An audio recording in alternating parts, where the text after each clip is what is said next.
Hello, everybody, and welcome back to the newest episode of the Theater Enthusiast podcast.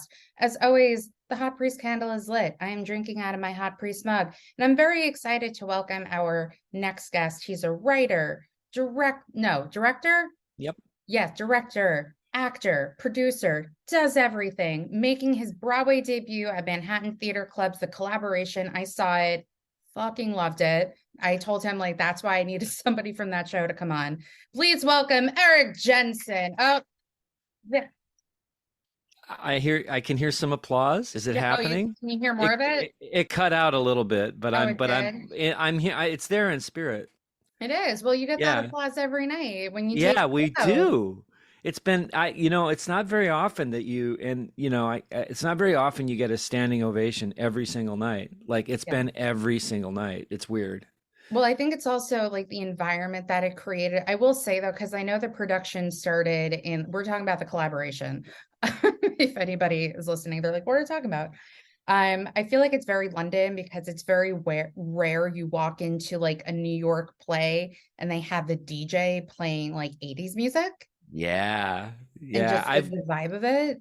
I've gained a new appreciation for 80s dance music. I'm a bit of a from having done my play about Lester Bangs, I'd become a bit of a music snob over the years. Mm. And then, but the last record that he was listening to before he died was Human League, and Don't You Want Me Baby is one of those incredible songs that just gets you on your feet. And we danced to it backstage. Little known secret, the four of us danced to it backstage before we come on, all four of us in a circle. It's kind of I feel fun. like there's like a very particular dance move you have to do where it's kind of nobody can see me doing this except for Erin. Like, no, It is like that. yeah. Yeah, exactly. It's Uh, a lot of shoulders, yeah, I feel and a little bit of hands. yes. I probably just do more of the shoulders. Somebody else can do the hand gestures if they Yeah, need to. right on.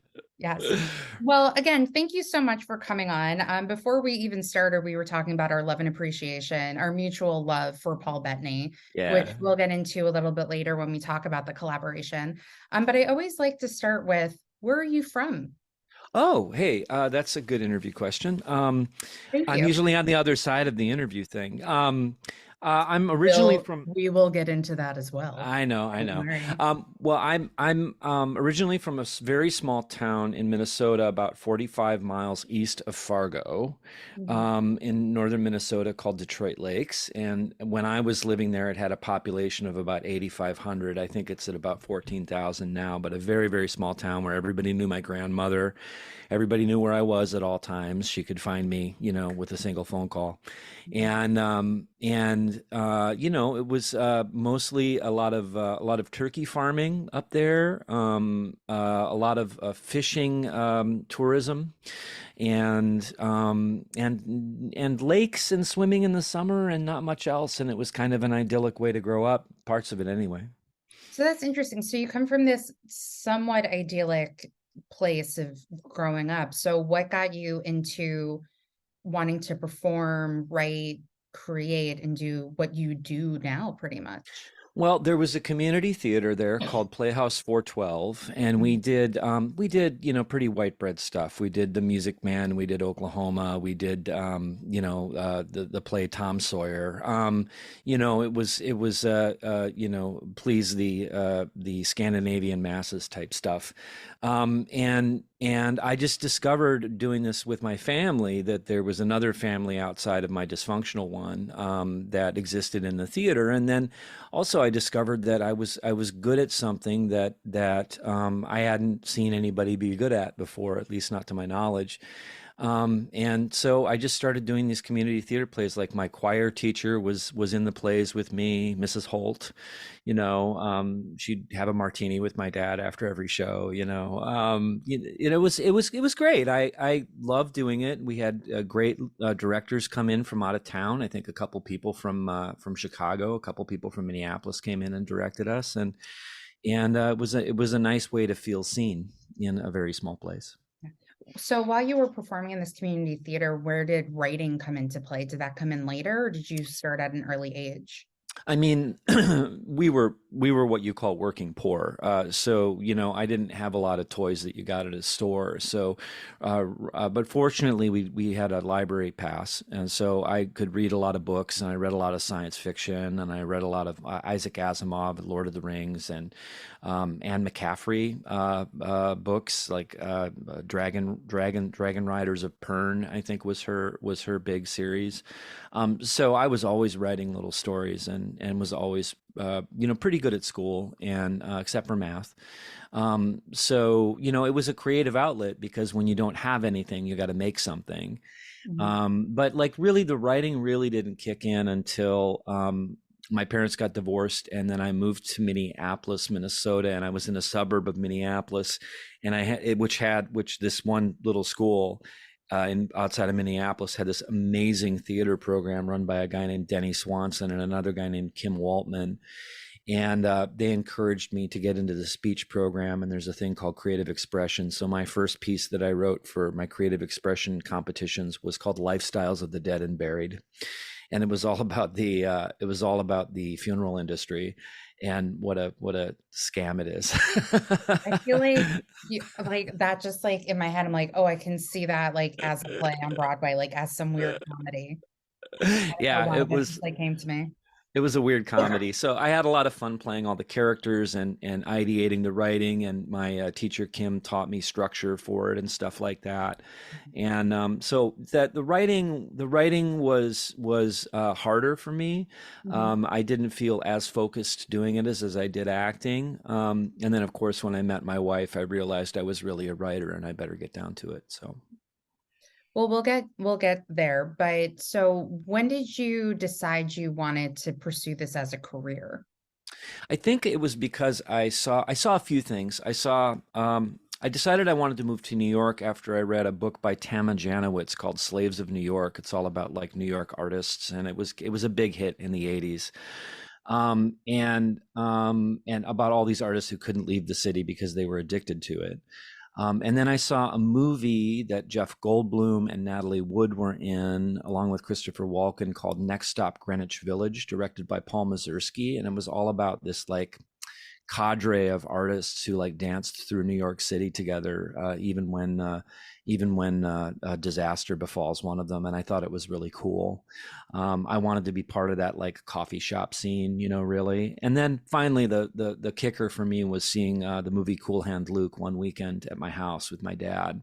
And there are such amazing character performances in that movie. I was interested in Luke for sure. Like Paul Newman is like one of my acting heroes, Mhm. but all of the characters that surrounded him, I think Strother Martin was in it and some other people, like all the characters that surrounded him. I might be wrong about Strother Martin. All the characters that surrounded him were vivid and interesting and charactery, and like they had drawls and accents and quirks, and I was like, I want to be one of those guys. I want to be a character actor. Mhm. And so that's when my teacher and I started conspiring to get me into a good acting school. And the choices were Northwestern, Carnegie Mellon, or Juilliard. And I was lucky enough to get into Carnegie Mellon Did you get into for the other college. two or just Well, this is a point of some contention at my house now. I almost got into Juilliard. My wife teaches there now, so whenever she goes to class, I pretend to be bitter about it, and yeah. competitive. And I don't remember if I got into whether I got an acceptance letter from Northwestern or not. I think I did, but that was weird because you didn't get in with an audition at the time. It was all based on your schoolwork, which was low A's for me, high B's. So, at that time, it was a lot less competitive to get into college than it is now.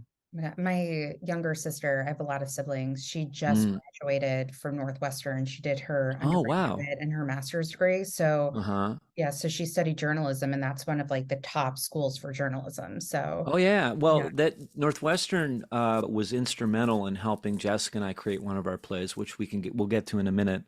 But the Center on Wrongful Convictions at Northwestern University is a combination of journalism and law students who work yeah. together to help people get exonerated from long sentences or at the time from the death penalty. Oh, was that so that was the play The Exonerated. Yeah, yeah, Okay. that's what we wrote. Yeah, but then going in order.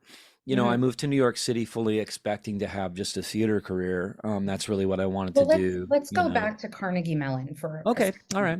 What made you, so it was just the three schools, Juilliard, it's a gray area of whether or not you got in, or did you, or I it's I still a believe the story competition? that I tell is that I was waitlisted, Okay. but that might just be wishful thinking on my part. I'm pretty sure I got waitlisted for it. I'm sure somebody at Juilliard is now looking through the records to see whether that's true or not. But Yeah. I was certainly not mature enough to go into the program. I had a lot of my childhood was unpleasant in spite of all the idyllic, not locking our house and stuff like that.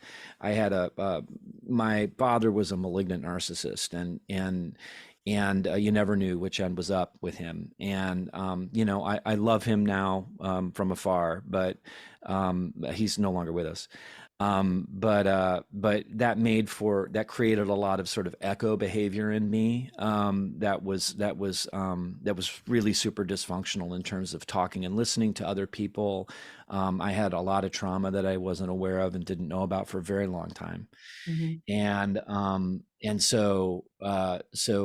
Carnegie was ideal for me because they took a lot of younger students, Mhm. and they seemed to be able to invest in the growth of the individual as well as the growth of them as a performer and as an actor. Juilliard really seemed more like a classical training style program, Mhm. that wasn't that was a little more removed, a little less hands-on, and I really needed the hands-on help from teachers.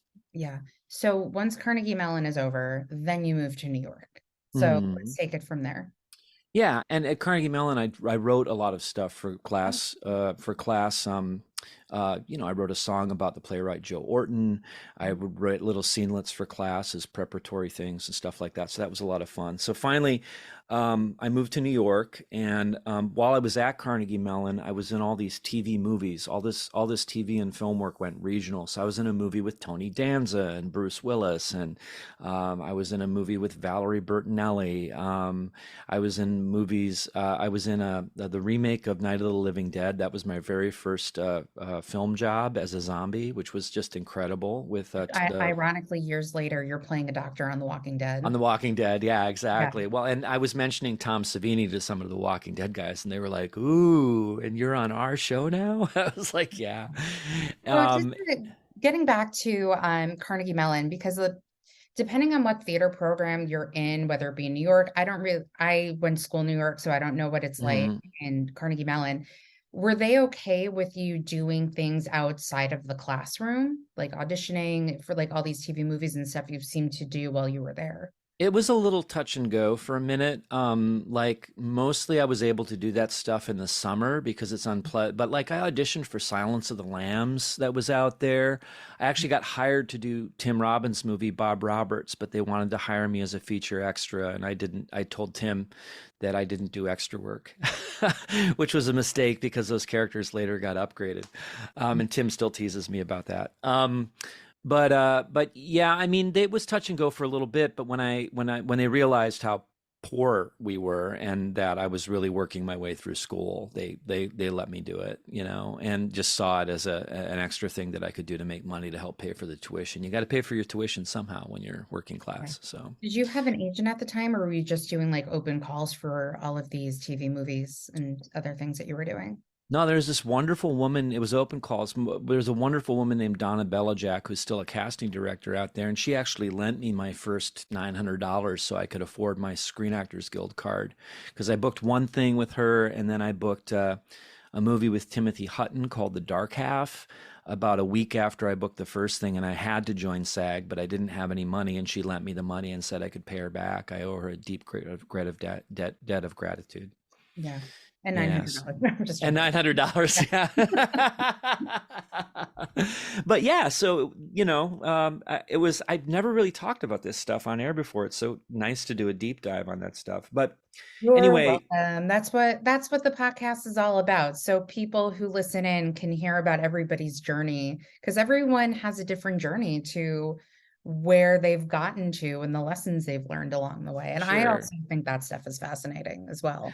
Well, I mean, part of it too was about expanding my heart. You know, when I was at Carnegie, I fell in love for the first time. You know, I really got into music and got my first guitar handed to me from my friend Ben, who's still a friend of mine.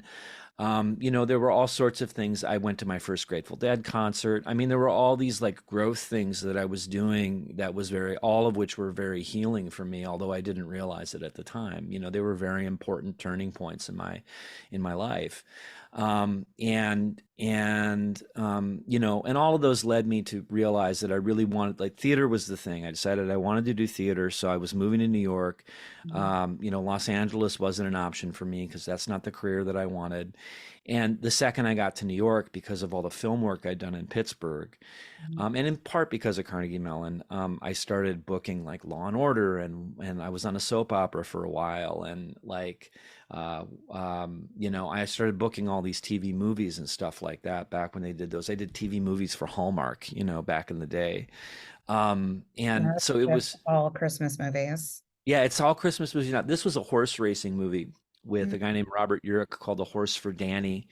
I got to play a bookie, but I had to be kind of a diet bookie because the racetrack that we were filming at didn't want to have bad things said about horse racing. So I had to be kind of like, the movie couldn't quite be as shady as you know, what I believe the real horse racing industry is.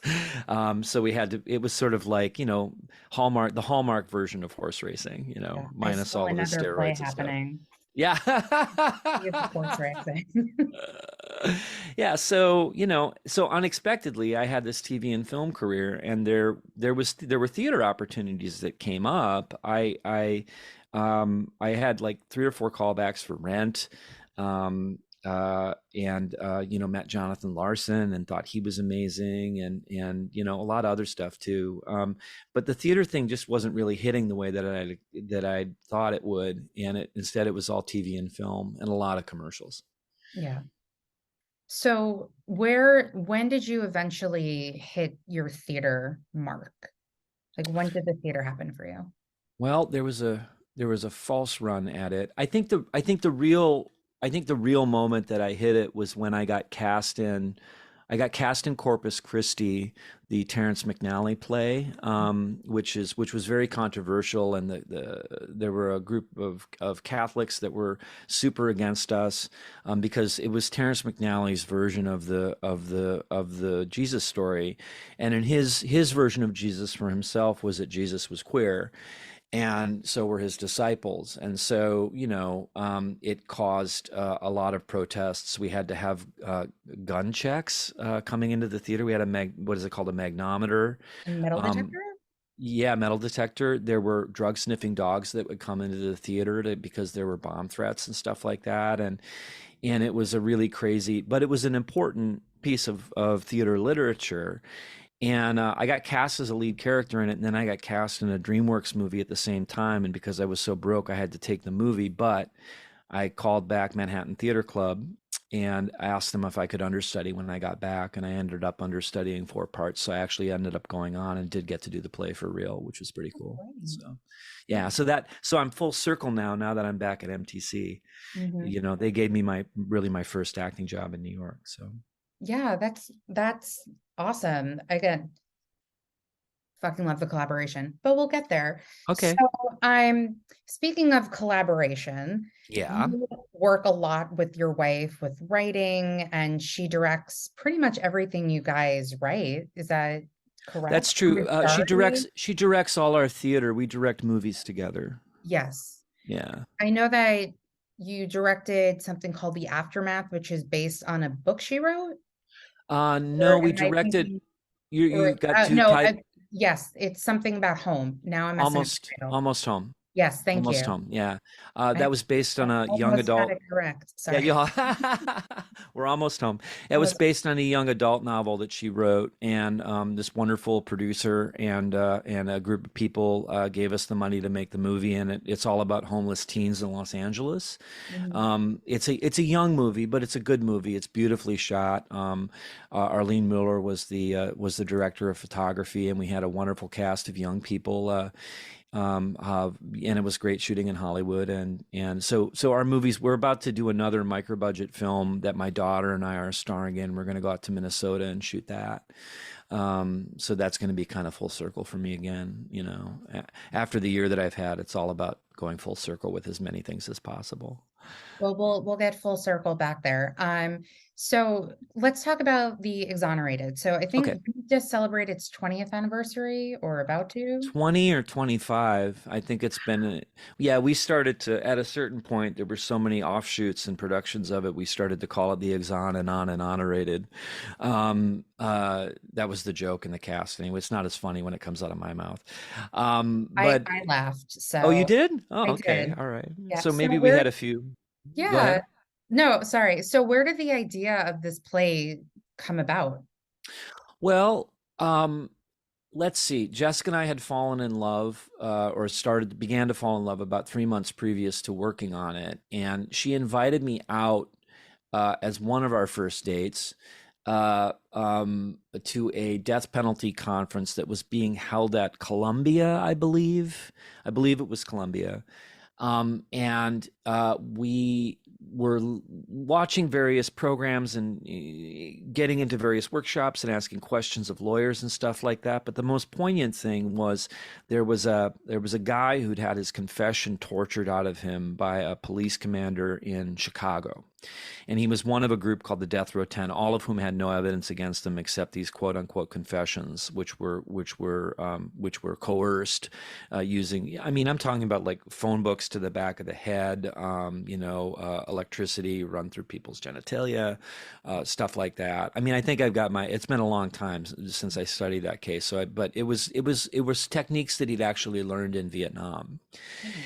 And so this one guy was on the phone with us, one of these people who'd been wrongfully convicted, and it was just a phone call from the prison, like hooked up to a microphone, and within 2 minutes or 3 minutes of him talking to us and taking questions from the audience over this phone, like people were crying all around us. And Jess and I started writing notes to each other of like, we need to do something. Let's do something like the Laramie Project. We should travel around. I mean, like I have the original piece of paper. It's even got a sketch of a stage with like, 8 chairs and a light bulb above it, which ended up kind of being the stage design for the ultimate production in New York. And it was very moving to us, and it angered me a great deal. But I looked around and I said to Jessica that everybody there was already, it was preaching to the converted. Everybody there was already on the side of the guy who was in prison, and that wasn't the audience that this needed to reach. We needed to reach people in the Midwest and in Illinois and in what are derisively referred to as the flyover states. We need to reach my grandfather, and how do we do that? And so we hit upon the idea of going around the country, and we ended up interviewing 40 exonerated death row inmates on the phone and about 20 in person. And we'd made 4 trips to different parts of the United States. We like slept in our car. We took our dog with us on one of the trips. It was a very low rent situation for us. We didn't stay in a lot of fancy hotels. We stayed with friends, Mhm. and we just conducted all these interviews and got them all together on a little Radio Shack tape recorder, and didn't quite know what we were going to do then. And we started workshopping them with actor friends of ours. So we would do transcripts and workshop them. And we were sort of at the forefront of the second or third wave of verbatim theater in the United States. Now, other people had done this before us. Emily Mann had done Execution of Justice. There was Anna Devere Smith's Twilight Los Angeles. There were other people who had engaged with this. I was a big fan of Studs Terkel, who wrote a book called Working, about people in different professions in the U.S. But we were sort of at the forefront of a new wave of what people call verbatim theater or documentary theater. And before I knew it, I was doing a TV show with a guy named Bob Balaban, who like knows everybody in the universe and has been in everything. He was in the original film of Midnight Cowboy.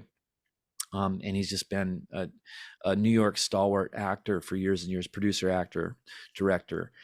And I asked him if he would take a look at the rough transcript that we had. And after about a week, he called us and he said, "Would you mind if I asked some friends to look at this?" And we said, "Sure, you can show it to some friends." And he called us a week after that and said, "Tim Robbins and Susan Sarandon want to do the play." And I was like, "Well, that doesn't suck." No, it doesn't. Um, so they ended up we organized 3 readings right around the elections, the Gore Bush elections. And, for 3 weeks, Or I will say simpler times. simpler times. Simpler Yes. times. Weirdly simpler times. Yeah. We thought that was anger flying around then. We had no idea what was coming. No. But we did some readings and they were not allowed to be reviewed, but it was clear that the production needed to happen. And then 9/11 happened. And we thought theater was over and there would never be theater again. But then Tim Robbins called us from Los Angeles and asked if we wanted to do it at the Actors Gang in LA, and that launched our writing careers. That's great. Yeah. I'm curious to know how you were able to get these interviews. How did you go about getting interviews from these exonerated people? We hooked up with a couple of organizations. The because of Jessica's activism, she had been in touch with a few organizations, and we contacted the Center on Wrongful Convictions at Northwestern University, which is instrumental in getting exonerated people off death row. We contacted the Innocence Project and a couple other organizations to sort of like prove that we were like okay people, and then see if they could hook us up with some of their people that they had helped. And the people who were the most enthusiastic about meeting us, those are the people that we met while we were on the road. And like then at a certain phase, Bob was like, "Okay, we've got these interviews, but we need to go into like court records and stuff." So then we did another round of going on the road to go down to Florida and go through court records boxes in Florida. And having never gone through court record boxes before, it's super interesting because what you're presented first is the prosecutor's version of the case, of like how the prosecutor lays things out, and you go, "Oh my God, this is so compelling." And then the defense attorney comes in and takes everything apart, and there's all these dirty things like coercion and lies and racism and people hiding the truth and stuff like that. And it for me, as the grandson of a highway patrolman and the great grandson of a judge, it was very distressing how the justice system was meted out in the United States, especially with people of color. Like I really thought that everybody in an idealized way, because I'd been in the theater for so long, that everybody was on equal ground. And that's just not the case. I see the prison system now as a direct extension of slavery and a Jim Crow relic. It's a completely unfair, rigged system, and it's meant to control certain populations. I mean, the justice system isn't broken. It's doing exactly what it was designed to do, and that is a shame, and we should be better about it. Yeah. I'm trying to find a good transition from that to the next things. So with the exonerated, it pretty much kicked off your writing career. So once that show, what was the next play that you guys did together? The next play we did, we went to Jordan and interviewed Iraqi refugees during the Right. war. We wanted to do something high stakes. Yeah. In the wake of the war, I can't exactly remember the timing, but we went and interviewed Iraqi refugees that our tax dollars had bombed, basically, and were welcomed with open arms and with some stern lessons. Mhm. But it was. I feel like the onus is on taxpayers and stuff. Before you go bomb a bunch of people, you should really meet them first. And so we did it backwards. We met them after. And we were very interested in what effects wars have on relatively apolitical people who are just trying to live their lives. Pharmacists, store owners, moms. We talked to a woman who was a Christian who was there, and because there was no real structure after the war, militias came after her and her family, and her car was blown up. She was the only survivor. Her baby was blown out of her arms. Oh my God. and it was one of the hardest stories I've ever heard, and that got me activated. And again, for the first couple of plays that we wrote, it was my anger that was carrying me through, because I just, as a Buddhist, I believe in a no harm policy. I believe in a love everyone all the time policy, Mhm. and it's really hard to live that in the world when there's so much cruelty. Yeah. But theater is a way to people's hearts, and you can put people in the shoes of protagonists they might have not considered to be protagonists before they walked in there. So Just something that came to mind, because you mentioned you're Buddhist. Does being following that, do you think that affects how you approach characters or playing different types of characters? yeah, I mean, there's an actor who recently I read a quote by them. You have to have a certain kind of love for your character, and for characters who are reprehensible, it's more about point of view than it is about love.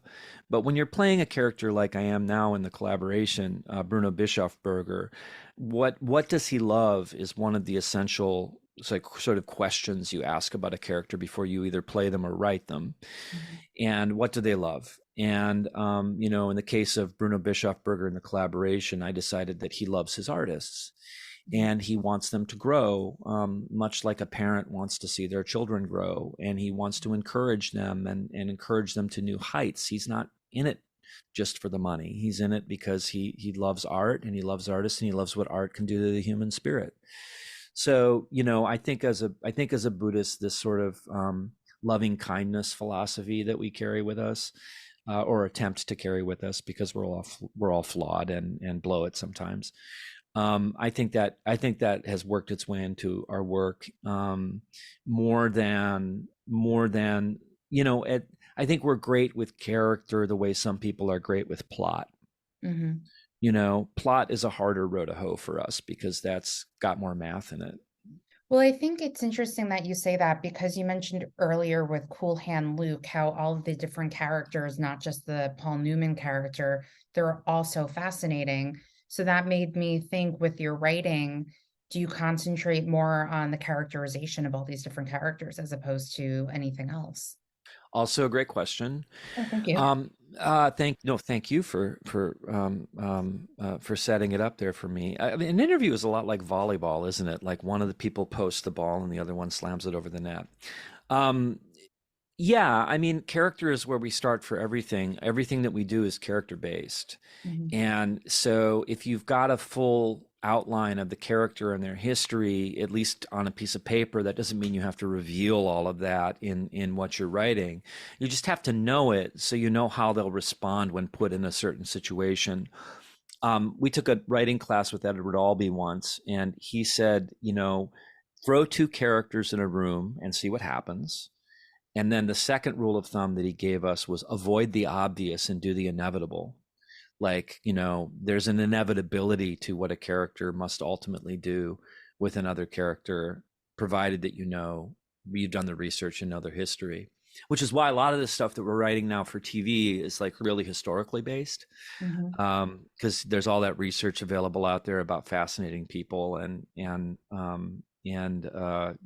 certainly being in something like the collaboration where the character is semi-fictional, but the characters are based on real people. It's a super interesting thing to see what kind of research you run across that sort of floats your boat or like ignites something in your synapses to make you go, oh, okay, I get it. I get this guy.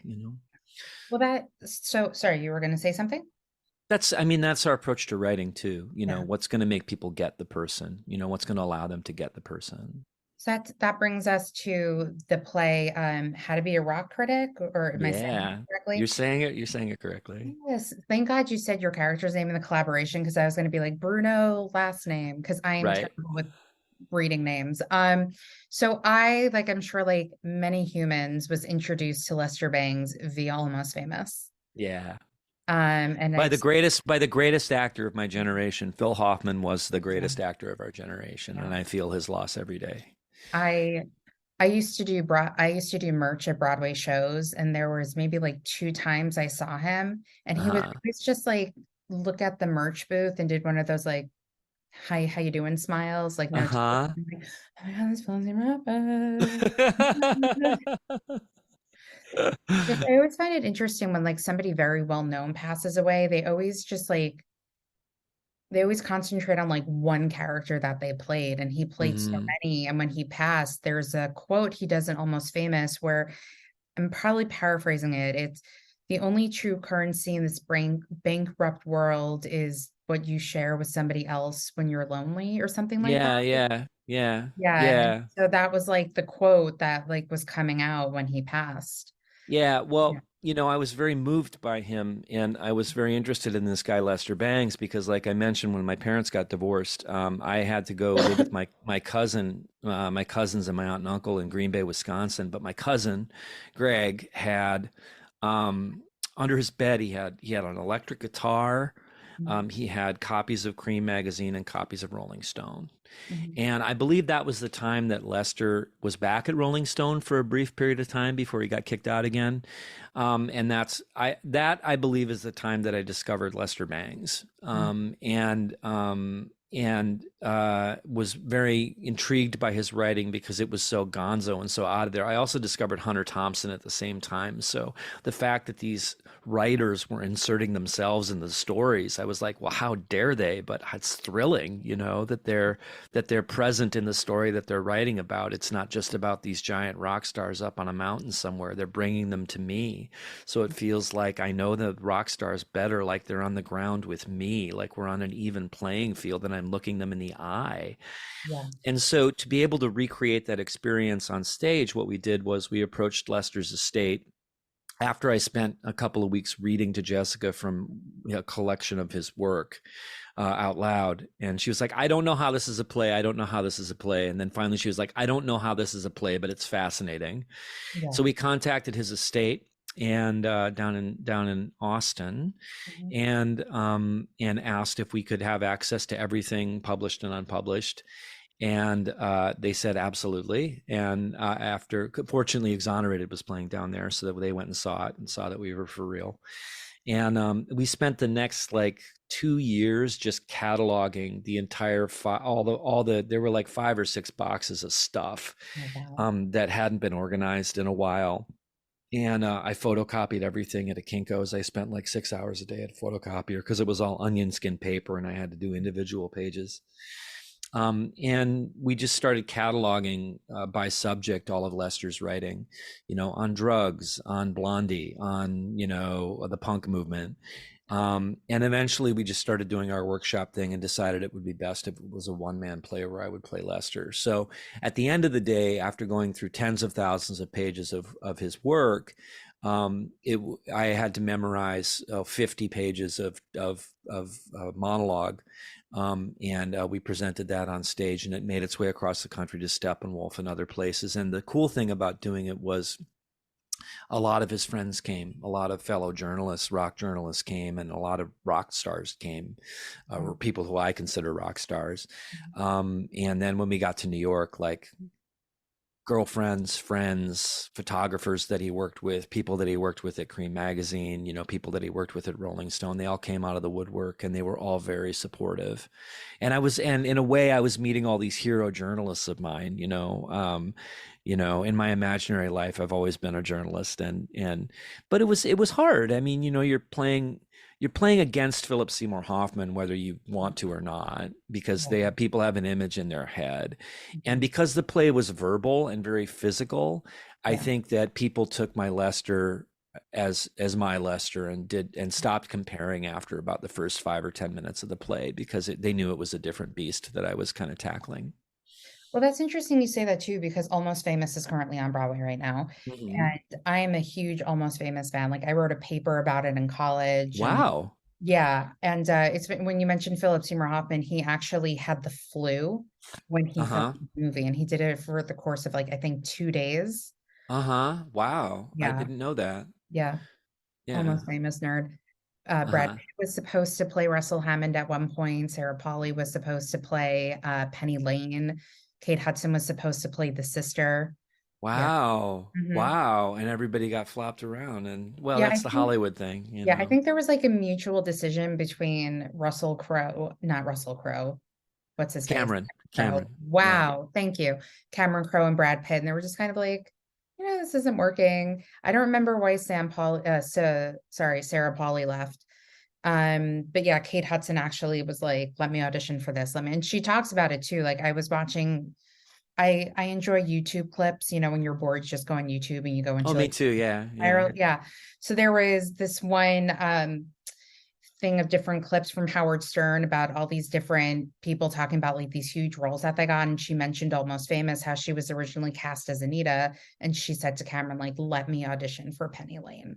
Wow. Let me do it. So it's very interesting when you have like such a well-known, loved movie, and then you have like a stage production and all of these new people are doing their own interpretations. Like for me, as like a theater fan and as just a normal human, I like to think like you kind of have to remind yourself like this is their own interpretation of this person. Like it's not the same. You can't compare, even though you want to and you shouldn't. So I Uh-huh. understand what you're saying with the Lester Bangs thing. Yeah, well, and I mean, it was like a real education for me and Right. audience engagement. It really opened me up Mhm. in terms of being able to talk and listen to an audience. Before I did the Lester Bangs thing, I was very frightened of audiences. Mhm. I saw them as some other, as some enemy, rather than as part of the process. Yeah. And our one man play opened with me doing a lot of like interacting with the audience, which is Mhm. always a tricky thing, Yeah. because you don't know what somebody's going to say. But I learned a modicum of control and freedom. That the control and freedom can kind of dance together when you're doing something like that. And then of course now we're making the Lester Bangs biopic. We're going to make the movie, I which was is going pretty to ask exciting. if, Yeah. because I read that you guys are going to turn that into a film. You don't have to say maybe Mm. off recording, but do you Uh-huh. have somebody in mind for the part? Yeah, we already cast somebody. There's a wonderful actor who you may know. He's on Severance now. His name is Michael Chernis. He's a lovely actor and he's perfect. He did a couple of readings for us, and usually you're like, oh, we got to get like the biggest star to play this so we can get financing. But there's so many interesting parts in the movie that can be covered by different characters. Michael deserves to be a big star. Michael deserves to, because everybody in Hollywood loves him. Everybody in the New York theater scene loves him. Mhm. We did a reading, and Cameron actually came to the reading. So we're working out who's going to be involved right now. So, but we've got Michael, who's the perfect Lester, which I'm pretty excited about. Well, if it films in New York, I'll be happy to be an extra. I'll just like stand in the back. Please come Oh my by and God. come by and come be an extra, but come by and visit us as a journalist too. I mean, I think it would be a lot of I fun. would love to. I have a BFA in acting that I haven't used in years. I'm Okay, right available. on. Yeah. You know my podcast now. So I'm coal country. Is it Mhm. country, right? It's Coal Country is Okay. Because I keep saying like, is it country or county? So I know that's based on well, why don't you explain what it is to the people listening? this is another writing thing that Yes, my wife we're and I we're in did. like the writing zone of your career We're in right the writing zone. now. Yes. The Coal Country it's a play based on interviews with survivors and family members of 29 miners who were killed in what I believe was an avoidable explosion in West Virginia. These 29 men were just doing their jobs, Democrats, Republicans, black, white, and this explosion took them due to an amount of malfeasance on certain people's parts, and there was, I believe, no real justice brought forward for these 29 men and their families. I mean, coming from a small town, when I saw interviews with the people who were related to these men after the word came out that they had all died, Mhm. um, uh, and had been abused over the years, Mhm. um, I I I couldn't help but see my uncles and my cousins and a lot of the people that I grew up, country people, like rural people, Yeah. and I saw the faces of every relative I ever had and every family member that ever worked a job that required labor, that sacrificed their body, and made me very angry. And Jessica and I started talking about how we would do that particular interview process, and it was a few years after we'd given people time to process what had happened to them. And we reached out to a lot of people, and a lot of people didn't call us back, and those people, we respected their privacy, but a lot of people did and wanted to talk about it. And then at a certain point, I said, you can't do a play about Appalachia, about West Virginia, without music. And Mhm. Jessica said, well, who are we going to get to do the music? And we both looked at each other, and we'd been friends with Steve Earle for a long time, the alt country musician. And we said, well, Steve's got to do the music for the play. So we set out to write a play with music where the characters would be speaking to the audience, and then that would be interspersed with Steve on guitar and banjo doing songs to sort of accent and highlight and chapterify the play. Mhm. And it became this really expansive, beautiful piece. Audible, if people want to hear it, Yeah. Audible has a version of it that's really beautiful. It's Yeah. like radio That's how theater. I was introduced to the show, was because Hmm. I haven't listened to it yet because I don't have Audible, but Hmm. that's how I was made aware of it, because of Audible, because they were doing it at the Minetta Lane Theater. Is that, Hmm. yeah? Yeah, oh no, at the Or do you think? Cherry Oh, Lane, down the Cherry street Lane. from the Meadow Lane. Yeah, Minetta Okay. Lane is where they do most of their stuff, but Yeah. the public and them really wanted to get the play back up post pandemic, so they did it at the Cherry Lane. Got it. And then, and then ultimately, the ultimate expression of it was we're working on a documentary about it now, but the ultimate expression of it was we brought the play back to the community a few years later after the pandemic had sort of settled down, and Mhm. did a performance for the people of Beckley, West Virginia. And a lot of family members came, and there were a lot of tears, and there was a lot of yelling, and a lot of passion, and a lot of go get them, that kind of stuff. And we were really warmly embraced by the community there. And I think if things ever go down badly in this country, I've got a lot of friends in West Virginia I can lean on. So speaking of the pandemic, I think this Uh-huh. might be the last piece of writing we talk about. So during the pandemic, you and your wife Jessica wrote, and she also directed, a virtual play called The Line. Do you want to Hmm. talk a little bit about that? Sure. The pandemic terrified me. It isolated me from my friends. It shut down the original production of Coal Country, Mhm. which had just gotten wonderful reviews, and 8 days later we closed, which was a very strange experience. Mhm. It isolated me from my community. It made me very scared, and it made me scared for my kid, who's a little younger than a teenager when it started. It made me scared for my wife, and I was selfishly scared for my own life as well. And I decided for myself, Jessica had different reasons for wanting to do it, but we talked to Oscar Eustis at the Public Theater, and we decided that we wanted to do a digital play based on interviews conducted with nurses and doctors and ambulance drivers, first responders, Mhm. because there was this weird lie. I mean, you could hear the ambulances all night long outside our house, because we live near an ambulance dispatch, and you could see the trucks when you'd go into Manhattan. You could see the trucks filled with bodies lined up outside the hospitals, the temporary morgues, I guess they call them. And but there was this weird thing happening in the country of people saying it was a hoax and our city was hurting. And that was re-traumatizing, because what we needed was not that nonsense. We really needed help, Right. and we needed nurses and doctors, and money and attention. And this was the petri dish for the rest of the country. And we wanted to warn people that that this was coming. And we couldn't think of a better way than talking to the very heroic folks who sacrificed their lives sometimes, and their bodies and their time and their energy to save us, without asking what our political um, leanings were. When you go to a hospital, they don't ask whether you're an independent or a Democrat or a Republican or a socialist or whatever. They just treat you. Yeah. And I mean, if you're lucky enough to get in, there's other problems with the hospital system, as we discovered. But like with a lot of our plays, like, yes, the play was about COVID, but it also became about like inequities in the medical system.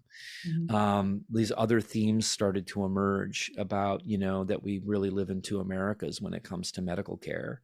Yeah.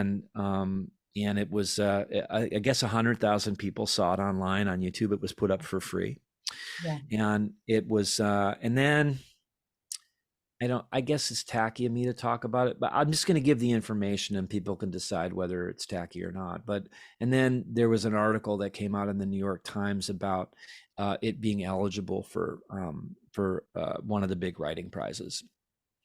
And that I just reposted it on my Twitter and said, I'm going to bed. Because I, Feel tacky about that at I all. couldn't, I couldn't, but I couldn't, I certainly couldn't deal. I can't even say the name of it because it's too much. But it did also open up, it was one of the first two or three digital performances that was done nationally in the theater. So we had to build a whole platform for it for digital theater, which other people got better at. But then, I, I will, you don't know this because we've literally just met, but mhm. during the pandemic, I was a part of a reading company and we put on a lot of virtual play readings. So I directed Oh a lot. yeah. Oh, So that's cool. yeah, I'm gonna let you finish, but then we're gonna talk about the aspects of doing virtual theater as opposed to live theater. And I just Okay, want to great. take on that, but please continue. Well, what was your experience directing? I mean, did you find it satisfying? I mean, did you find it was like killing time, or did you find it was artistically satisfying to you? Well, I always say that it all started because of a Facebook post. So back in like 2020, my dream show to direct has always been The Shape of Things by Neil LaBute, like since Mm, and I noticed that a lot of people were doing these Facebook readings. They were just like getting together, doing like a Shakespeare play and just like posting them on Facebook. So mm, I put on there, I want to do a reading of The Shape of Things. Like, if you're interested, let me know. I thought like friends would reach out to me. And there's this actor who I had on my podcast named Tim Realbuto. mm-hmm, And when he came on the podcast, he mentioned one of his dream roles was Adam in the Shape of Things. And it's like, oh, mm, that's my favorite. Like, I want to direct that. So that was kind of like how it was born. And that was the catalyst to doing all of those shows. mm-hmm. Um, and now I have a relationship with Neil Abud. And if you told me that like years ago when I was in college, that I would have his email and I could like email him happy holidays. Can't wait Uh-huh. to work with you again, God Right willing, on. cross, knock on wood. He would write back and be like, happy holidays, hopefully the same. Right on. Right on. Yeah. So that was kind of like how it was born. And that was like May of 2020. And I've noticed that, you know, doing those readings as time went on, because we did a bunch of readings like in 2020 and then we like rebirthed a new reading company and our readings just got better and better because we used a Huh. platform called StreamYard and we all Okay. just got better and smarter with how we did all of the things. And for me, at least from a director standpoint, I feel like the actors were just so happy to be doing something. Mm-hmm. And Mm-hmm. I can't really say what it was like for them because, I told them you can read your script however you want. Just make sure at times you're looking directly at the camera so it doesn't look like you're reading the whole time. So I think it was more of a Mm-hmm. challenge for them than it was for me directing it. Mm-hmm. Mm-hmm. Mm-hmm. Yeah. Well, yeah, we found that the technique for doing online work is very different, Yeah. and I think had I been given more, if we'd had a bigger budget or had been given more time, I would have liked to have experimented with multiple cameras on each person to Yeah. get them from different angles and stuff like that. But, and then there was a learning curve because like all of us now have these fancy microphones and earphones and stuff like that. But at the time that stuff was kind of not in everybody's house, so we had Well, to that's why provide that stuff for people. Yeah, that's why I said like over time it got better. Like even the system StreamYard got better over time because I think that Hmm. they were realizing that because of the pandemic, people were using StreamYard for different virtual things. Like my friend used it for a virtual work event. We used it to stream these videos on YouTube and we Hmm. were able to put backgrounds and we had somebody do like these really amazing intro videos and some shows had intermission. So we had like the actors say why they should donate to either the Actors Fund, now the Entertainment Fund, or Broadway Cares Hmm. on the play. And it was just really great. And even some of the playwrights were very supportive. And I remember we did a reading of Sex with Strangers, and the playwright Hmm. like came into StreamYard after and like said hi to everybody, which was really, Wow. Yeah, yeah. it's cool. It's cool when that happens when you get to work with your heroes, but it's a rare and beautiful thing. I mean, I'm so blessed having come out of this year. In February I had everybody kind of knows now, but in February I had an aneurysm, Yeah. a brain Well, let's aneurysm. talk about it because Okay, great.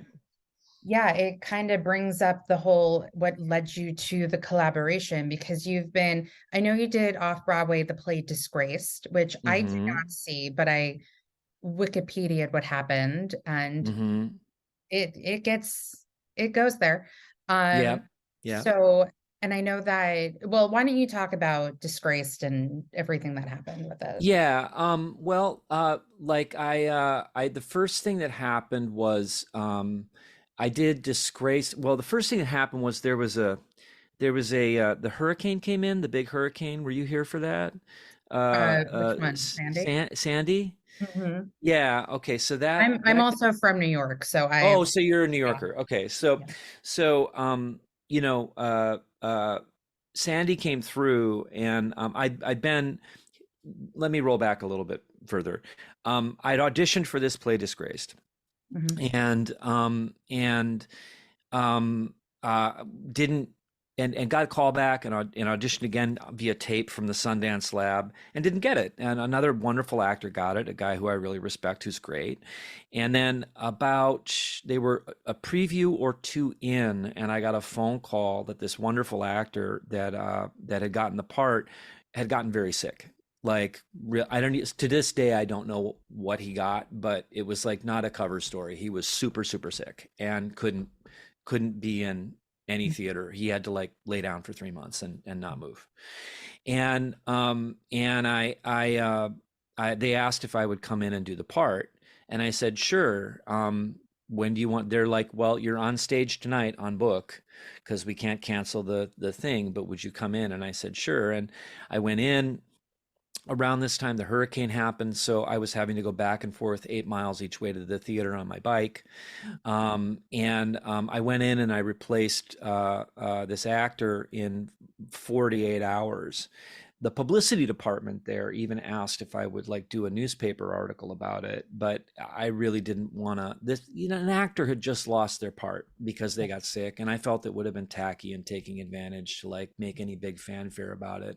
But I started on a Wednesday. I learned all the lines for this play where I'm on stage for an hour by Friday, and then I spent the entire post hurricane thing going back and forth on my bike to the theater, Must have and we been got like it. the best shape of your life I writing was I was in great shape. I was Smile. in great shape, and I was doing a play at Lincoln Center, which is awesome. Yeah. And then when it came time for the play to go to Broadway, because it won a Pulitzer, Mhm. um, for whatever reason, and they have their own reasons, and I'm really not bitter about it in any way, shape, or form, but they decided to go with a different actor, even though we'd gotten great notices and stuff like that. It really bummed me out. And it Yeah. was at that point that I really realized a hard lesson about the theater, that it's not necessarily a meritocracy. Mhm. But that also got me off my butt to do the Lester Bangs play, which had been sort of backburnered for a long time. So it was a blessing in disguise ultimately, but it broke my heart because I'd like worked so hard to like make things roll the way that they needed to roll, and to be a good, dependable collaborator. Yeah. But it got me off my butt. It got me writing more. It got me doing more theater. I mean, we did our movie after that. So like it was really a blessing in disguise Yeah. in a way. And then I did some more plays. I went out and did something regionally after that. And then I can't remember. I did a play at the Public Theater that was about Martin Luther King by Tracy Scott Wilson. I did some other stuff, and then really focused on TV and film. I was really focused on cracking the mysteries of those things. Yeah. And then cut to however many years later, last February, we were getting Coal Country up and running. Jess was directing. I was taking a couple of days off to just let her do her director thing and stay out of the way. Mhm. And I was on therapy with therapy online with my therapist here down in my office on the couch. It's a good thing I was on the couch. Mm. And I said, "Oh, I have a headache," and I had a seizure, and I passed out. Oh my God. And there was nobody here at the house except for my writing assistant, who was hanging out upstairs for a brief period of time. And my therapist called the ambulance, then my wife, then my writing assistant let the ambulance in, and they got me to a horrible hospital here in Brooklyn, which is the worst hospital in New York. And they wouldn't get a CAT scan on me for almost 4 hours. My wife had to fight and fight and fight and fight to get a CAT scan. When they finally did, they saw that I'd had what's called a subarachnoid hemorrhage, and then they got me to a specialty hospital in Manhattan, where they started to work on me. And now this kind of subarachnoid hemorrhage that you have, it happens in your brain, and there's unless you're getting a brain scan every year or something, there's no way of knowing that it's going to happen to you. It's kind of come out of nowhere. It's like God tipping over your bucket. Screw your bucket list. He's going to tip it over. And about 50% of people who have this don't even make it past the first 24 hours. They just die.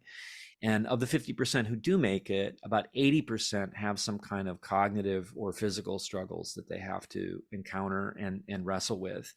And I got really, really lucky. I'm more fortunate than most. I'm the exception, not the rule. But I had a stent. They did surgery on me, and they put a stent up through your leg. They go up through an artery or a vein in your leg, and then they insert a stent into your brain, just like when somebody gets a stent in their heart. And they opened it up, and it stopped the hemorrhage, and I guess it's reconstructing the vessel now. Mhm. And I got very, very lucky. I almost died, and that event in and of itself has completely changed my life. Yeah. And there's a direct connection to being on disgrace, to being in the collaboration. Can I keep going? Yeah, no, Okay, great. I'm listening, and I'm Okay, trying to great. think of other questions if I have one. Well, yeah, just jump in because I'm a talker. But But honestly, Eric, you can talk away. No judgment. okay, all Go right, ahead. cool. But but what happened then is, it took me about 6 weeks to recover, and then all of a sudden, an actor in our cast got COVID, so I replaced him on stage at Coal Country. So I got to act in my own play for 4 performances before I handed it over to a wonderful understudy named Joe. And then I needed to rest some more. I almost overexerted myself doing that, but I needed to rest some more. And so we decided that we would take a vacation to Europe. And on my way to see a friend that I'd done a TV show with. Oh, also over the pandemic, like I was on a TV show that was like shooting during the pandemic, which was crazy too. What show But was that? anyway, it was called For Life, and it starred one of my best friends, Nicholas Pinnock. Mhm. He's a wonderful actor. He's a Brit. And I went to visit him in London, and then on the way, a friend of ours, Indira, was in a play, and she was in a play with Emilia Clarke, who's from Game of Thrones. Yep, She's the mother of dragons, yep. and Emilia has had two aneurysms. She was in, wasn't it? She played Nina in The Seagull, right? Yeah, she played Nina in The Seagull, Mhm. and she's had two aneurysms and had a lot more struggles getting back than I did. And I'd read that an article that she'd written about everybody, of course, after I had my aneurysm, is sending me Amelia Clark's article. And we met briefly after the play and had got in touch and were in contact, possibly about working together to do some fundraising for her organization called Same You, which is a organization that raises awareness about this kind of stuff. But I was so inspired by her performance, which was so beautiful and scintillating on stage, that by the time I got back to New York, I called my agents, and I was sort of like, well, if Amelia Clark can do it, I can do it. Yeah. And maybe we should start looking for some more challenging stuff. And about 6 weeks later, 8 weeks later, the opportunity to be in the collaboration opposite Paul Bettany, Jeremy Pope, and Krista Rodriguez came up, and I was just thrilled to be asked to join the cast. So was that a direct offer, or did you have to audition for it? I auditioned. Mhm. Yeah, I mean, I'm direct offer on some things. I'm at that weird point in my career where like I'm direct offer on about a third of the things that I do, but I'm still auditioning for larger things. And it was an audition on Zoom, which I'd never done before. I'd only been on tape before, so they Yeah. gave me the option to go Zoom or on tape, and I was like, well, let's do Zoom. It'll be fun. And the character was just awesome, and the level of acting that Paul and Jeremy and Krista bring to the show is just you got to be on your A game because they are completely wonderful and dependable, but also wonderfully unpredictable. So Yeah. So for an audition like that, for, I don't know, is it different for a Broadway production as opposed to regional, off Broadway, but it's the same thing pretty much? it's for me, it's the same thing. I mean, it's just a slightly bigger audience. It's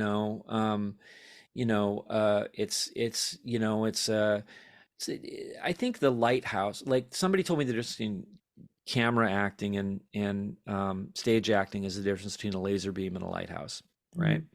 So it's the lighthouse is slightly bigger on Broadway because you have to reach a little bit larger of an audience. But for me, it's just felt like the same thing.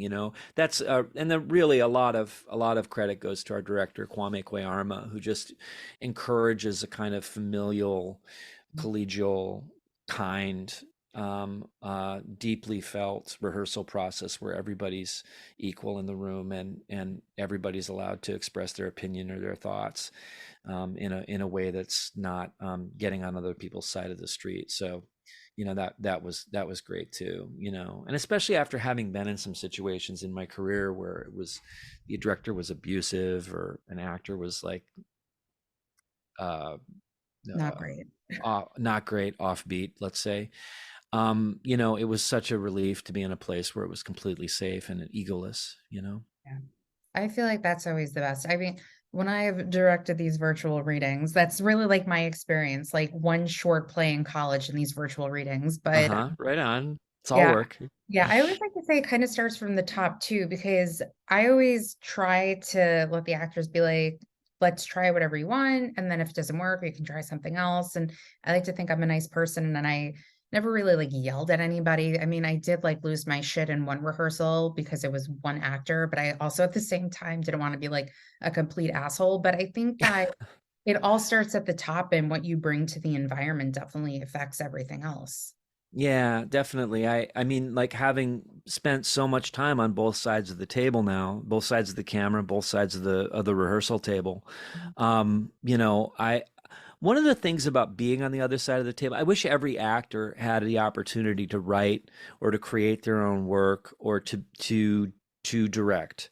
Mhm. Not because everybody's necessarily going to be good at those things, but the experience of being on the other side of the table actually teaches you and shows you how much work it takes to put one of these things up in the first place. Yeah. And you immediately come in with more respect and less concern about yourself. So often the decisions that are being made, like the one with Disgraced, so Mhm. often decisions are being made for reasons that are completely invisible to you, Mhm. and you just having a respect for that and a kind of abiding like an abiding understanding and love for Mhm. that not just when things are going well but then when things are difficult, it's not about you. Mhm. It's 99 times out of 100 it's not about you. Yeah. And that really loosened me up as an actor. I mean, like spending those years on the other side of the table, spending years directing and then switching back to acting and back and forth and back and forth. I just became a better listener and a more respectful collaborator. Now Yeah. that I understand what everybody's job is. Mhm. Yeah, and I agree because it's not always about the person. Because I would get into fights with, like, the fellow producers of these reading companies when I'm trying to figure out who I wanna cast in something. They're Hmm. like, this person," I'm like, "I don't see them in the part, doesn't mean that they're a bad actor. It's Hmm. just that, for me, that's not who I'm envisioning." Hmm. So Hmm. it could just be down to whomever the person is envisioning, or you might not be able to get the person you originally wanted, and you get somebody else. So or, there's a or million different reasons. or chemistry. I mean, there's Yeah. there's there's there was a casting thing on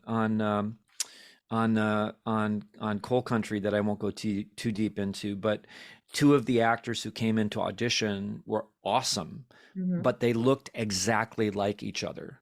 Mm. And we wanted to hire both of them, but we realized that we couldn't, because if they came on stage, you wouldn't know who you were looking at. I mean, it was uncanny how much they resembled each other.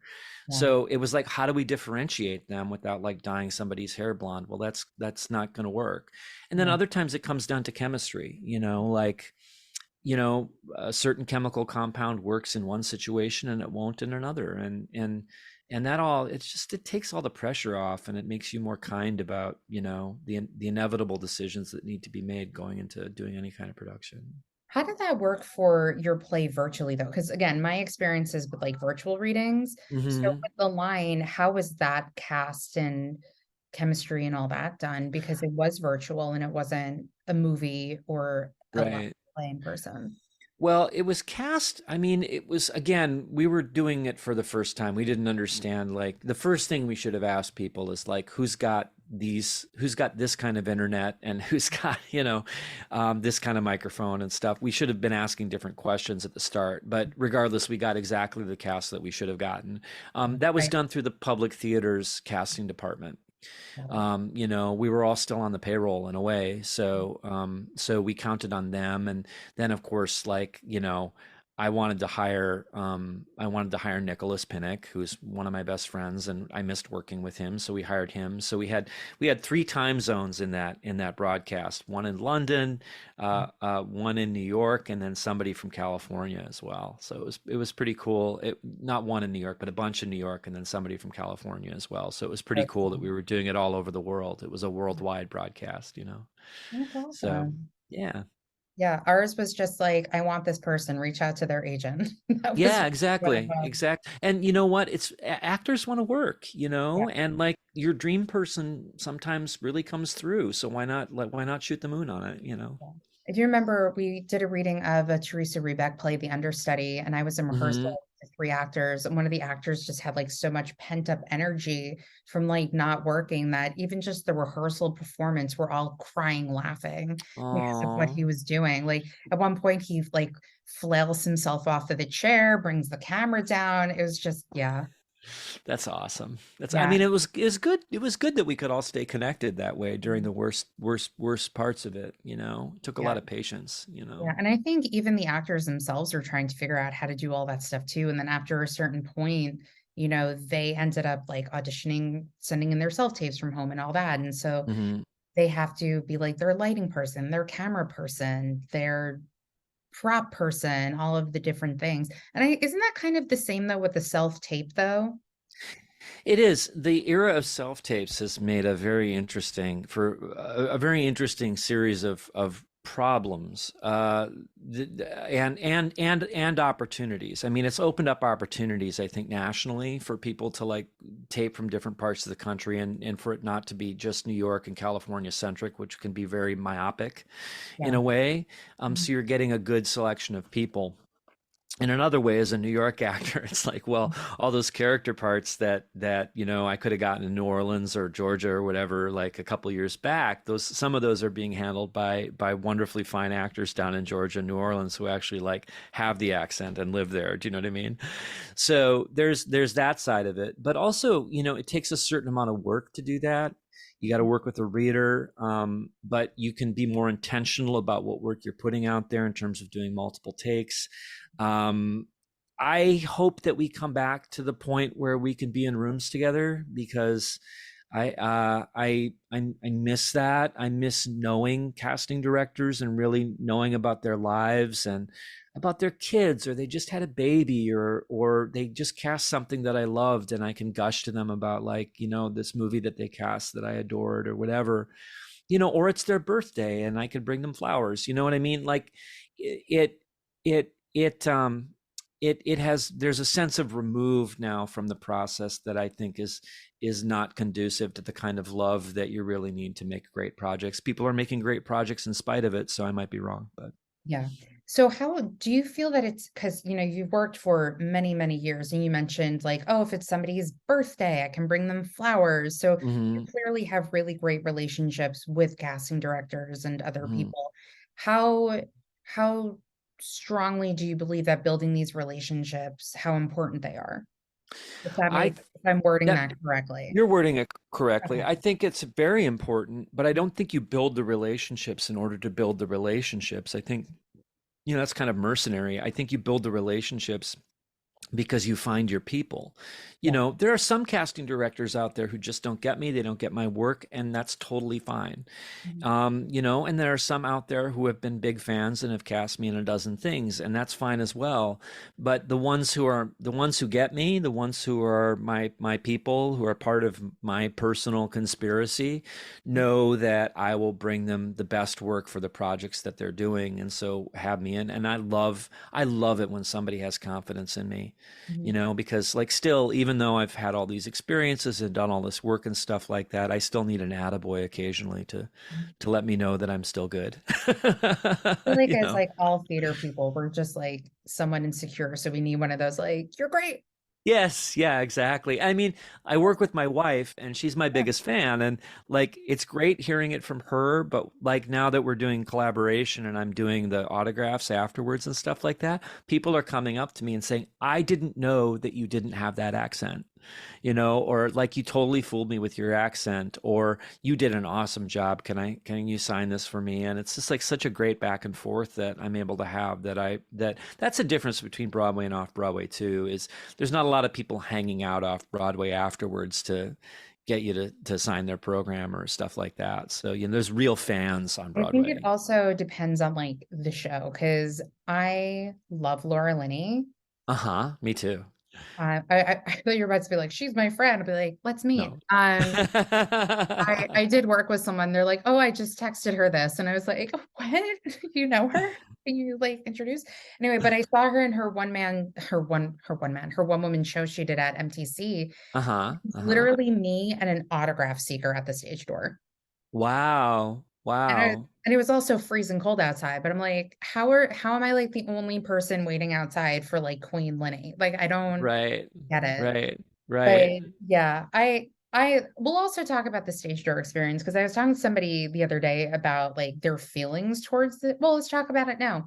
So, I mean, this is your first experience Broadway, so it's your first Hmm. Broadway stage door. Do you think that there should still be a stage door because COVID, it's not away. Sometimes people aren't masked. Like I know a lot of the times if you've seen, because you also, spoiler, walk through the audience in the show, like not Hmm. everybody is masked. I always wear a mask in a theater still because Hmm. I also work in the medical field as my real Huh. job.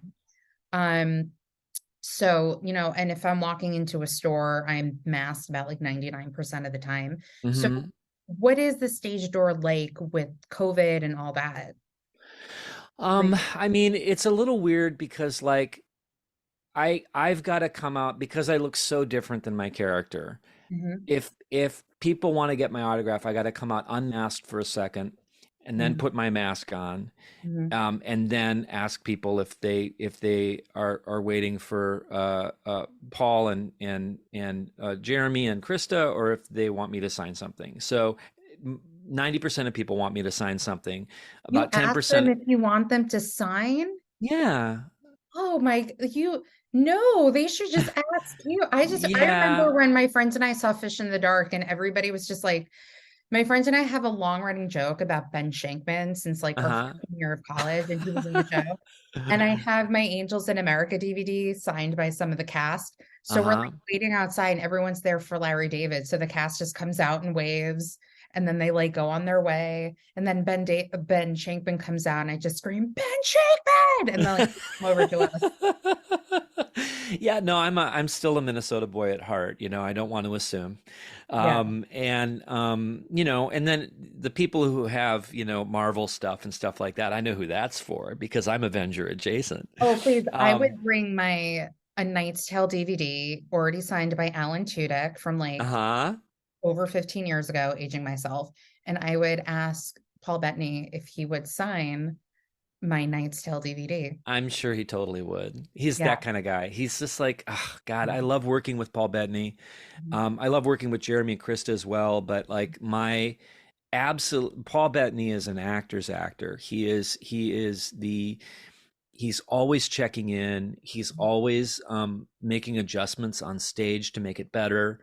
Mhm. He's always early, which is something I deeply respect. And him and I, like, we play a little guitar together. I have a mandolin and a guitar in my room, and he just comes in and uses it and borrows it, and so there's music exchange happening between us. And him and his wife and some of his family came over for a dinner at our house, and with the rest of the cast that could make it.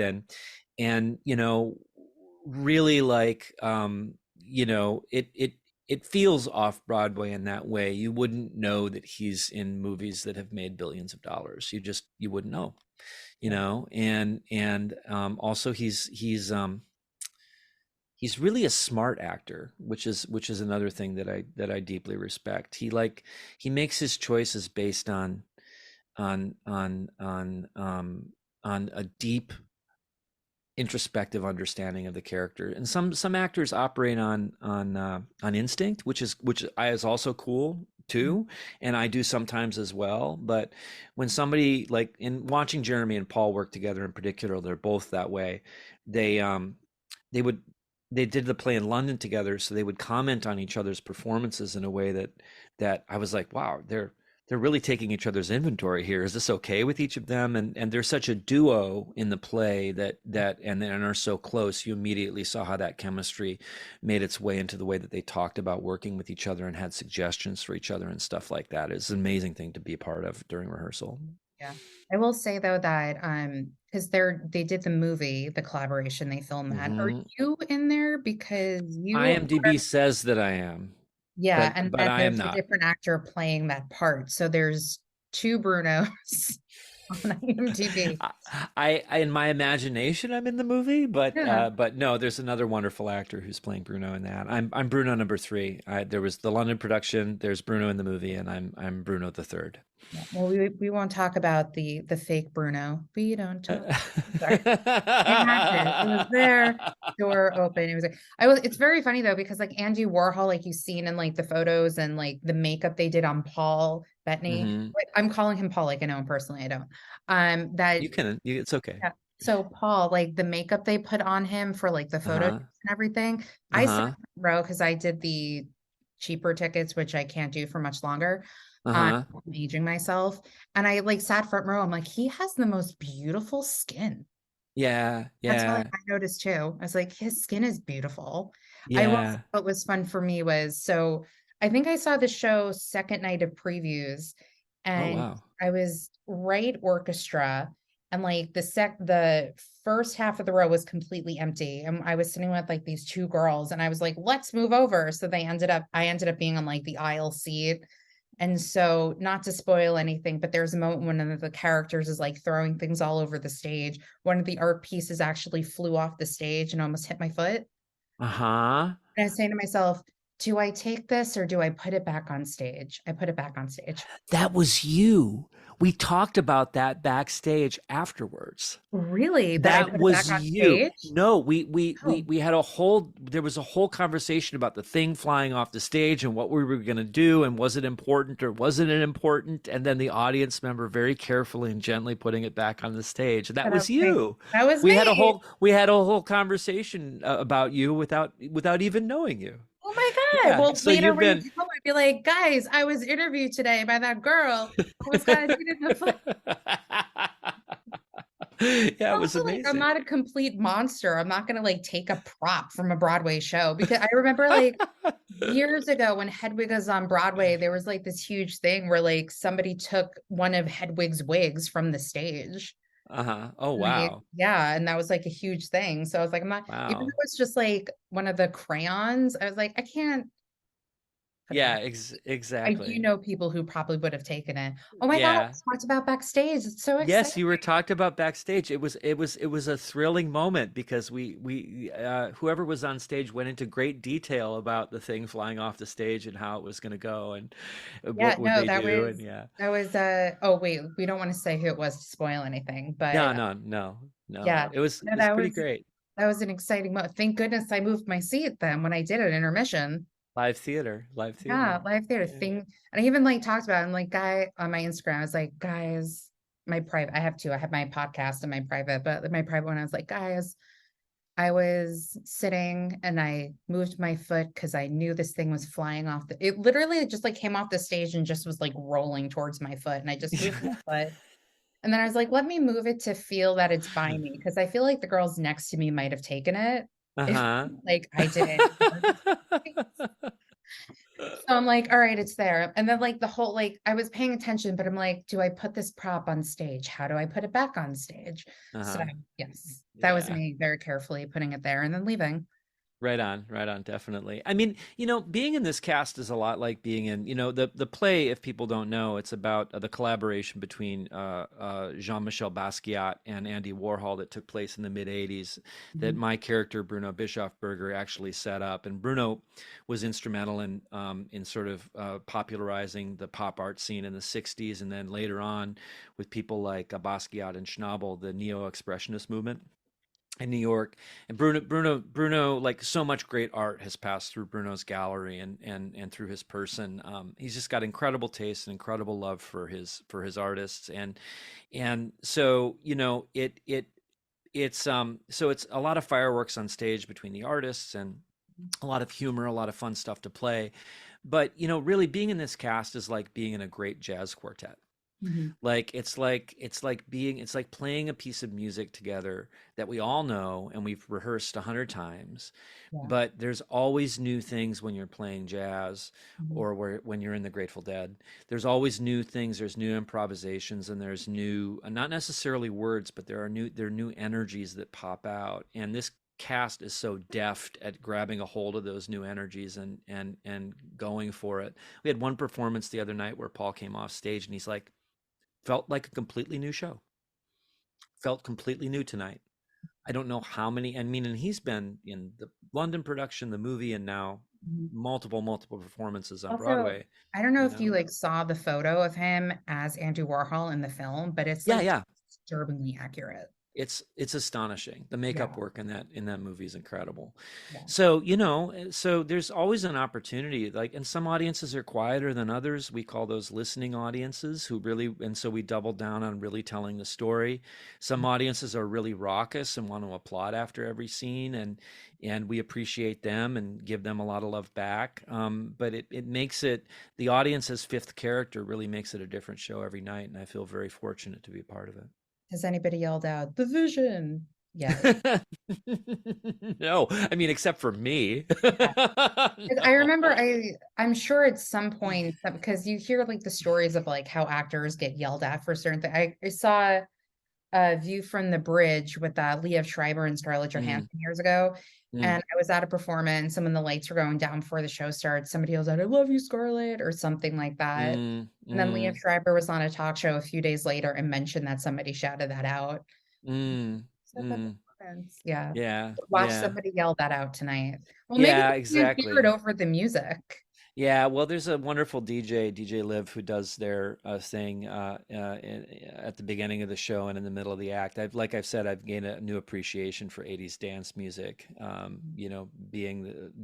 Being turned into a snob by Lester Bangs is not like the greatest thing in the world, but 80s dance music is our new thing, so it's Yeah. fun.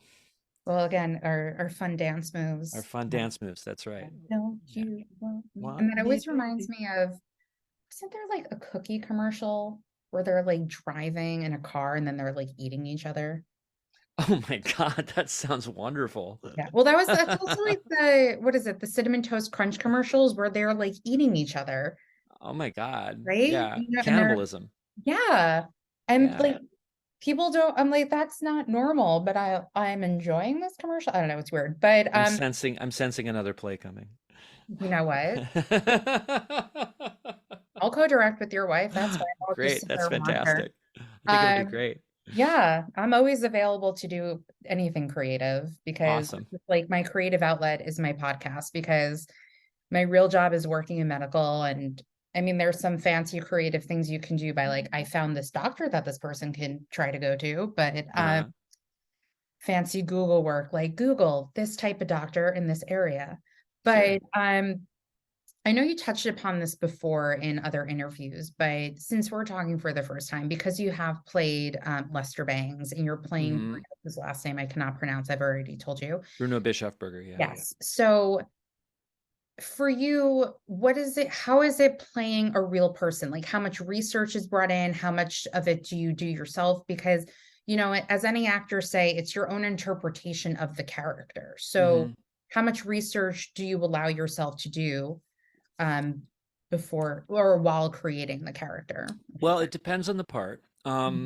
This is the third real person I've played. I actually played a famous New York Yankee in the miniseries "The Bronx Is Burning," a beloved catcher for the Yankees, captain of the Yankees, Thurman Munson, number 15, the great Thurman Munson, who died tragically in a plane crash just a couple of years after they won their second World Series in a row. And Munson was beloved. He was also 26 pounds heavier than me. So what I did for the Thurman Munson thing, I wouldn't do this now just because it affects your health so much, but I gained 24, 25 pounds for the part so that my weight matched his on the baseball card. And so that I looked like him, it really like filled me out and Mhm. made me look a lot like him. Just gaining that weight in and of itself helped a lot with the character, but then I watched and copied two interviews that I had to do for the miniseries that were exact copies of interviews he'd done on television. I Mhm. wanted to make sure that all the mannerisms and everything was there. And copying begins with imitation, Mhm. but then it turns into something different about halfway through, where you're doing it automatically and not thinking so much about imitating them and their rhythms and stuff like that. And you just kind of find yourself in the pocket. It's like copying a guitar player if you play guitar. Eventually, it becomes your own. Mhm. And then I read his autobiography. I talked to a lot of his friends, but at a certain point, you have to throw that research away. With Lester Bangs, it was easy to be Lester because I was reading his words written in the first person. So I was just channeling what Lester wrote, and what people write, their personality is in there. I Mhm. mean, I don't care who you are, if you're a fourth grader or if you're a professional journalist, your personality is in your writing, and your personality is in transcripts of your words.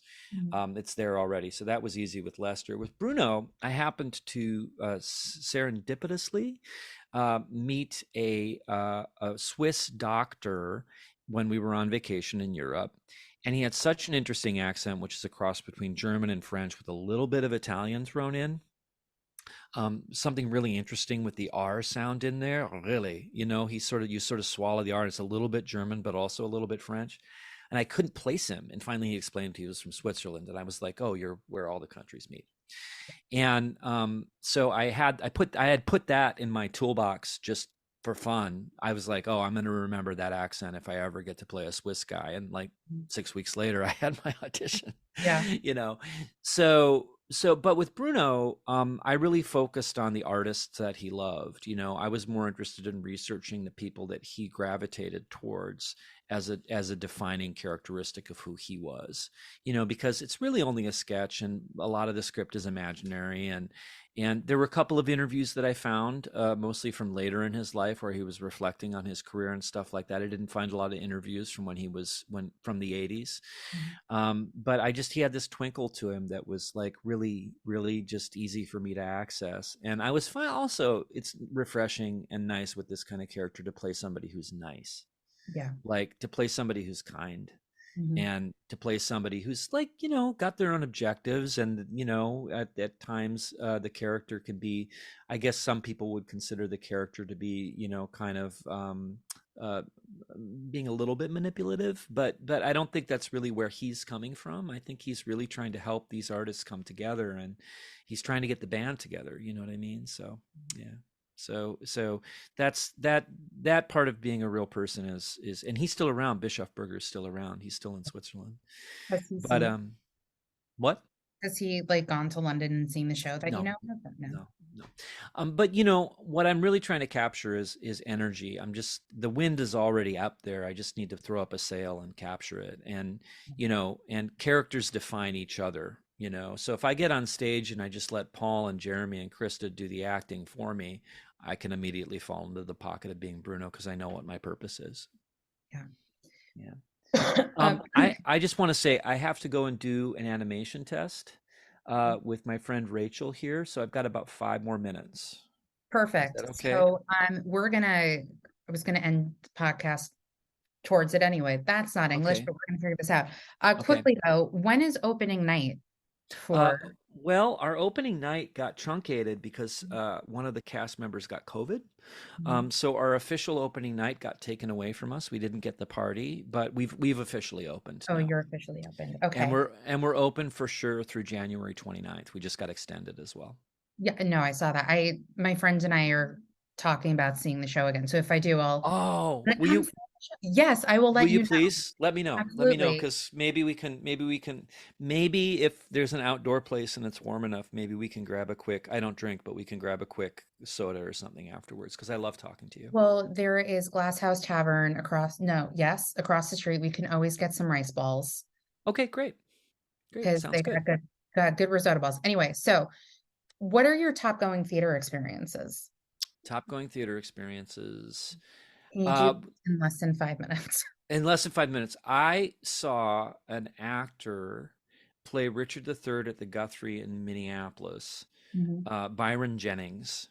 Yes. And when I was 15 years old, Mhm. and he was so brilliant and had so much fun. That might be the second reason that I'm an actor is watching him play Richard III. He just was so awful and manipulative, and then he'd put on a smile the next minute. He was just perfect as Richard, and so that's one of my big ones. And then I got to see, gosh, let's see, I just saw for the first time because I'd missed it.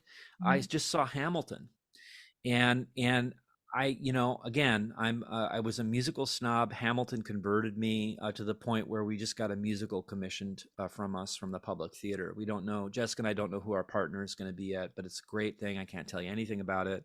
But Perfect. Hamilton at the intermission, I was just like, we have to do something like this. Like we have to. Like Mhm. we have no choice. So seeing all those actors really take on those roles was so much fun for me. And Mhm. then, anything that David Strathairn happens to be in. There are some real stalwarts out there who are stalwarts of the American theater that I really love to see. Cherry Jones, Mhm. anything that she's in. Yeah. Yeah. Do you have any, I know this is kind of cliche, but whatever, dream roles or anything that you aspire to do? Well, I did want to do Richard III for a long time. I don't know if my Shakespeare chops are quite up yet. I don't work regionally anymore, but I would work regionally for that, like if they did it at Guthrie or something like that. But I don't know if my chops are quite there right now. I'd really like to be in a Star Wars or on Star Trek. I'm a big science fiction geek, so anything sort of dystopian or post-apocalyptic. I already did a little stint on The Walking Dead, which was a lot of fun. Mhm. But I like the costumes, I like the darkness, I like the pretend of it all. It's sort of uber pretending. So yeah, so I'd like to do something like that, something comic booky. Yeah. Okay. Now inside the actor studio questions. Let's do it. Let's do it. What is your favorite word? Love. What is your least? Yeah, that's right. What is your least favorite word? Shit. And I What say it all the time. perfect. What turns you on? Art. Let me be specific. Oh, let me be specific. It's just going to take a second because I'm trying to remember the song. Um, Big Star's Ballad of El Goodo. It's a song by a band called Big Star, and it talks about going through the world and at your side is God, and that song really turns me on. It gets me ready for anything. What turns you off? Cruelty. What is your favorite curse word? Fuck. It's so funny because you said shit. Um, I say shit all the time, but my favorite curse word is fuck. And now I have a teenage daughter, and she's now overusing it in situations, and I really have to pull her back. She's like, "But you say it," So it's that because battle. I'm over 18. Yeah. What sound or noise do you love? Oh, our our our our animals when they get up in the morning. Mhm. The dog makes kind of a whiny sound, and the cat meows and yells at me for food. I like those sounds a lot. What sound or noise do you hate? Crying, like real grief crying. Okay. I was going to Yeah. say like crying because you're so good in the collaboration that people are just Oh, moving thank you. ears. Uh, what profession other than yours would you like to attempt? I would love to be a professional guitarist in a Grateful Dead cover band, but I also am aware that my skills are not quite up to par. But if I could have like 3 years to practice, I would like to do the Bob Weir parts in a Grateful Dead cover band. 10 minutes a day. I have no Yeah, idea. What profession would you not like to do? politician. So I I know think I you're think they're too sorry. compromised. Yeah, Yeah. I think they're too compromised. Yeah. So the last question, I know you're Buddhist, so I don't know what your belief is with heaven, but James Lipton used to phrase it in a way for people who didn't believe in God or they had a different religion, but I don't remember how the question was phrased. So I'm just going to ask you what's written. It's heaven. If heaven Mm-hmm. exists, what would you like to hear God Mm-hmm. when you arrive at the pearly gates? Um, I'm sorry that it took so long. And as Mr. Meaning, Lipton would say, oh, sorry, you're saying more. meaning like I'm sorry that you're 110 and that it took so long for you to get here. Like, I mean, having almost gone to heaven this year, Oh, like, yeah. I don't know if I'd like to hear anything right now. You but know what? You but could just say that. Be I, like, I think I think maybe let me rephrase. I think God would, if God would say, hey, it's been a long run. yeah, It's been a long run. as Lipton would say, here are your students. Well, Erik, you can stay on after I stop recording, but thank you so much for coming on to the podcast. It was really lovely chatting with you Hmm. and hearing all of your stories, and hearing everything that you're doing and just like gushing over Paul Bettany and learning that I was talked about backstage at the celebration. I will The always cast have is going to that. be so amazed that I actually talked to the person who was part of that Yeah. exchange. And then like when I stage door and Paul Bettany's there, you could be like, Paul, this is the person. Yes, exactly, Just like in my exactly, head, that's what it is. It doesn't have to exactly. be. All right. Well, thank you so much for All coming on. right. And thank you for all those who are listening. And to stop recording now.